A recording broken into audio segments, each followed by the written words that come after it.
Alors, la question qu'on me pose le plus souvent, c'est Cindy, quelle pierre je dois choisir pour mon œuf de yoni? Est-ce que je prends un quartz rose? Est-ce que je prends le jade? Est-ce que je prends l'obsidienne? Et à chaque fois, j'ai la même réponse. Je dis à mes clientes, arrête de choisir avec tes yeux. Commence à choisir avec ton corps. Parce qu'en fait, l'œuf de yoni, c'est pas un accessoire esthétique. C'est pas un bijou. Euh, c'est pas un objet que tu vas acheter parce qu'il est joli, parce qu'il est à la mode. L'œuf de yoni, c'est vraiment un outil. Et un outil, je dirais même plus, un outil de conscience, un outil qui va entrer en relation directe avec tes tissus, avec ta mémoire cellulaire, avec ton système nerveux même. Et donc, il y a toute cette importance.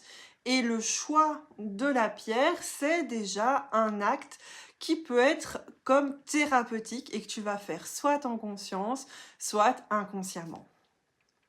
Alors pourquoi est-ce que la pierre va être importante? Chaque pierre a une densité. Chaque pierre a une vibration. Elle a une température, une porosité, elle a une énergie qui lui est propre.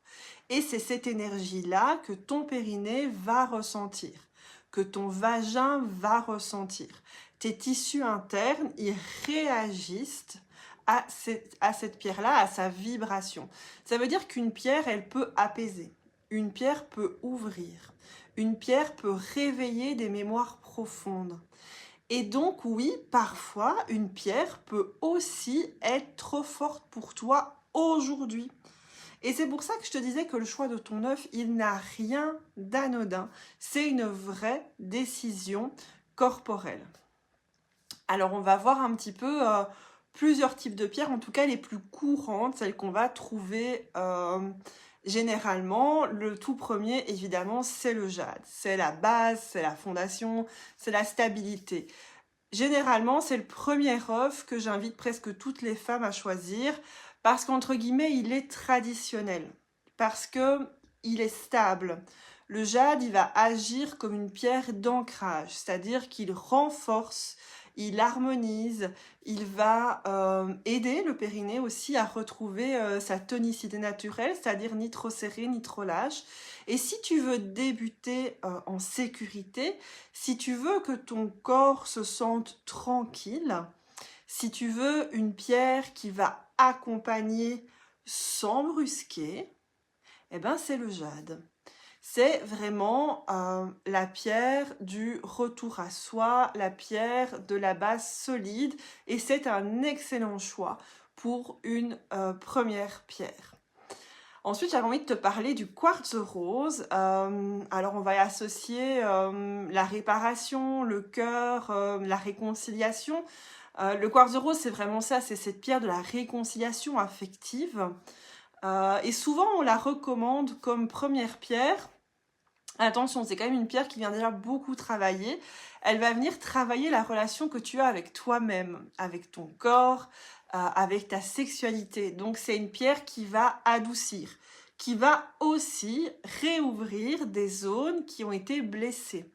Elle vient réparer des vécus de dévalorisation, de manque d'amour, de sexualité vécue sans présence. Et donc si tu sens que ton bassin a besoin de douceur, de sécurité, d'amour, si tu veux guérir tes émotions dans ton corps, alors le quartz rose peut être une magnifique alliée. Attention toujours quand même que ça va venir chercher les blessures. Donc on est sur une stabilité qui est un petit peu moindre que le jade. Et puis j'avais envie de vous parler de cette pierre que moi personnellement j'adore. J'en ai d'ailleurs deux ici. C'est l'obsidienne. Alors j'ai deux obsidiennes absolument magnifiques de différentes tailles. Attention, shadow work, danger parfois, c'est la pierre dont tout le monde parle et en même temps pour moi c'est celle que presque aucune femme ne devrait utiliser seule et sans accompagnement. L'obsidienne, c'est une pierre qui va descendre dans les profondeurs, c'est-à-dire qu'elle réveille les mémoires traumatiques. Elle déloge ce qui a été enfoui. Elle ouvre des zones que tu as protégées parfois pendant des années. et c'est pas une pierre pour débuter. Pour moi, vraiment, c'est pas une pierre pour commencer le travail avec de l'œuf de yoni. C'est pas une pierre pour pratiquer sans accompagnement. C'est pas une pierre à prendre parce que les autres le font et parce qu'on t'a dit qu'elle est super puissante, etc. L'obsidienne, c'est un portail vers des zones extrêmement délicates.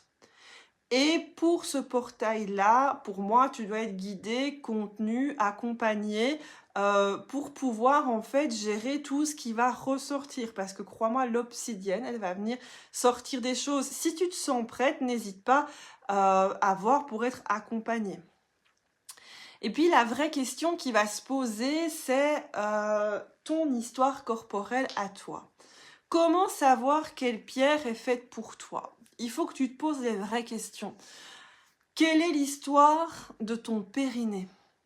Quelle est l'histoire de ton vagin? Qu'est-ce qu'ils ont à raconter? Parce que c'est avec eux qu'on vient travailler principalement. Est-ce que tu as vécu des accouchements? Est-ce que tu as vécu des violences, des ruptures, du stress chronique?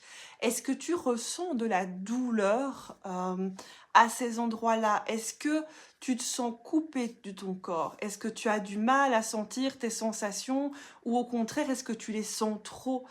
Parce que finalement, c'est pas toi qui choisis la pierre, c'est vraiment ton corps. C'est ton histoire. Et cette histoire-là, en fait, elle mérite d'être écoutée avant le choix de la pierre.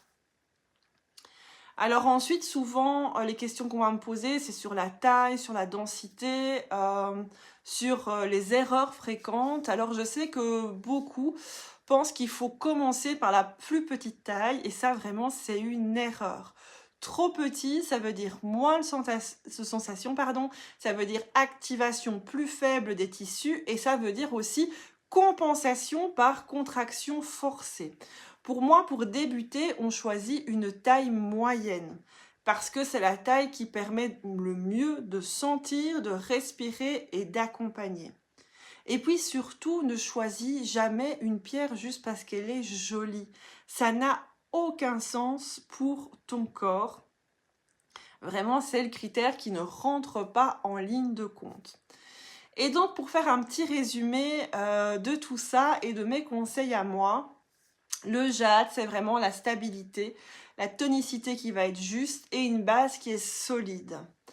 Le quartz rose, on va parler de réparation affective, de douceur et de ce lien cœur-ioni qui va se forger.